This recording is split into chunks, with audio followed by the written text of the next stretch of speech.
called. It had bothered me before. Who else would it be? Suddenly he didn't seem so far off base. In here! I hoped he couldn't hear the hysterical edge to my voice. I grabbed my dinner from the microwave and sat at the table as he walked in. His footsteps sounded so noisy after my day with Edward. Can you get me some of that? I'm bushed. He stepped on the heels of his boots to take them off, holding the back of Edward's chair for support. I took my food with me, scarfing it down as I got his dinner. It burned my tongue. I filled 2 glasses with milk while his lasagna was heating, and gulped mine to put out the fire. As I set the glass down, I noticed the milk trembling and realized my hand was shaking. Charlie sat in the chair, and the contrast between him and its former occupant was comical. Thanks, he said, as I placed the food on the table. How was your day? I asked. The words were rushed. I was dying to escape to my room. Good. The fish were biting. How about you? Did you get everything done that you wanted to? Not really. It was too nice to stay indoors. I took another big bite. It was a nice day, he agreed. What an understatement, I thought to myself. Finished with the last bite of lasagna, I lifted my glass and chugged the remains of my milk. Charlie surprised me by being observant. In a hurry? Yeah, I'm tired. I'm going to bed early. You look kind of keyed up, he noted.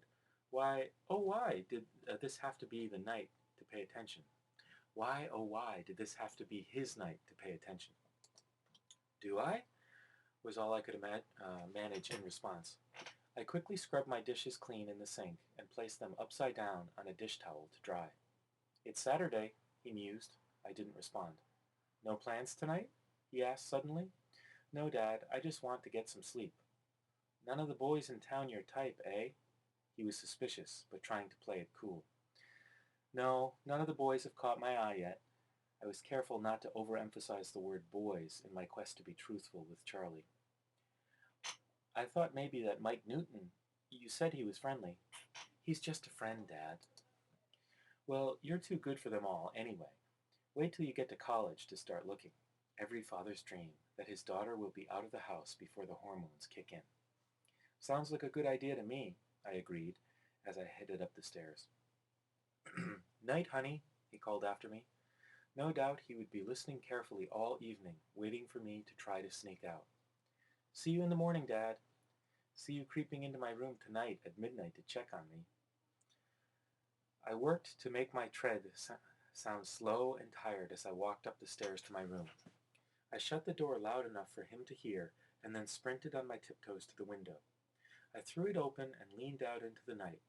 My eyes scanned the darkness, the impenetrable shadow of the trees. Edward, I whispered, feeling completely idiotic. The quiet, laughing response came from behind me. Yes? I whirled, one hand flying to my throat in surprise. He lay, smiling hugely across my bed, his hands behind his head, his feet dangling off the end, the picture of ease. Oh!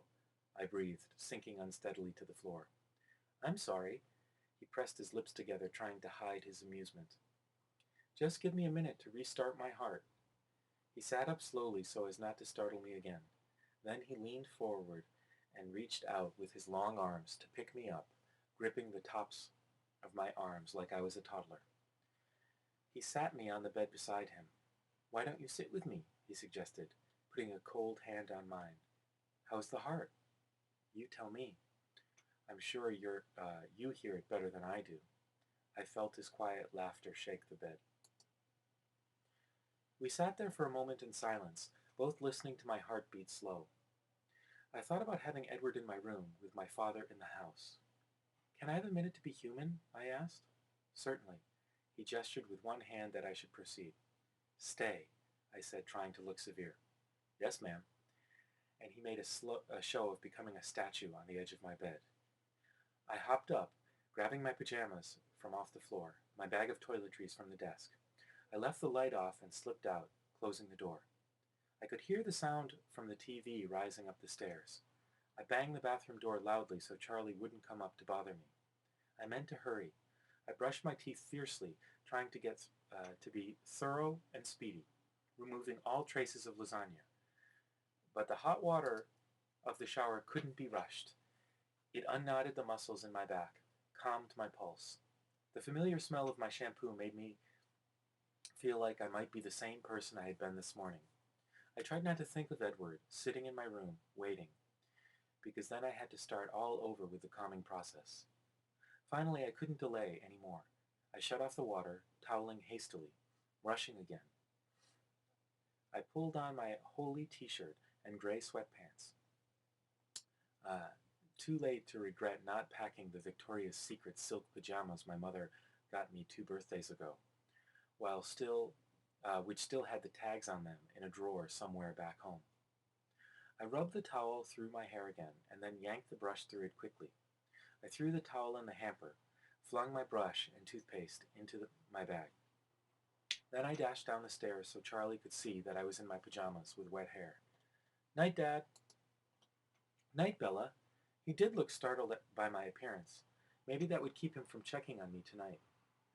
I took the stairs 2 at a time, trying to be quiet, and flew into my room, closing the door tightly behind me. Edward hadn't moved a fraction of an inch.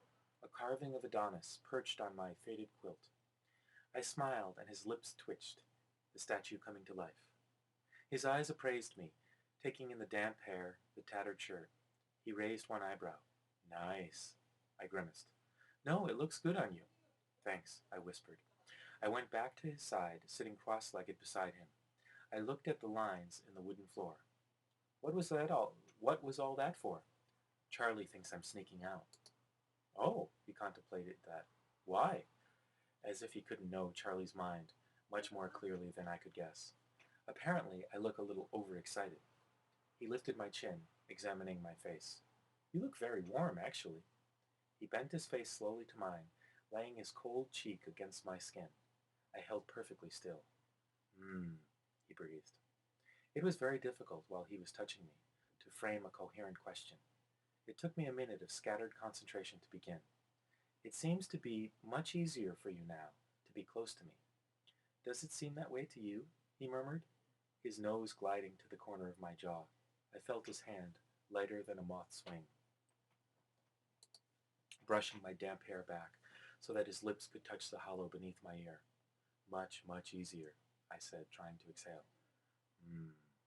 "So I was wondering," I began again, but his fingers were slowly tracing my collarbone, and I lost my train of thought. "Yes?" he breathed. "Why is that?" My voice shook, embarrassing me. "Do you think?" I felt the tremor of his breath on my neck as he laughed. Mind over matter. I pulled back as I moved. He froze, and I could no longer hear the sound of his breathing.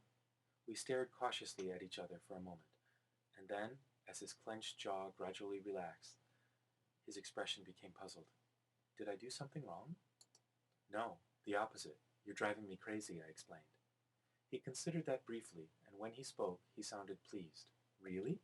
A triumphant smile lit his face. "Would you like a round of applause?" I asked sarcastically. He grinned. "I'm just pleasantly surprised," he clarified. "In the last 100 years or so," his voice was teasing, "I never imagined anything like this.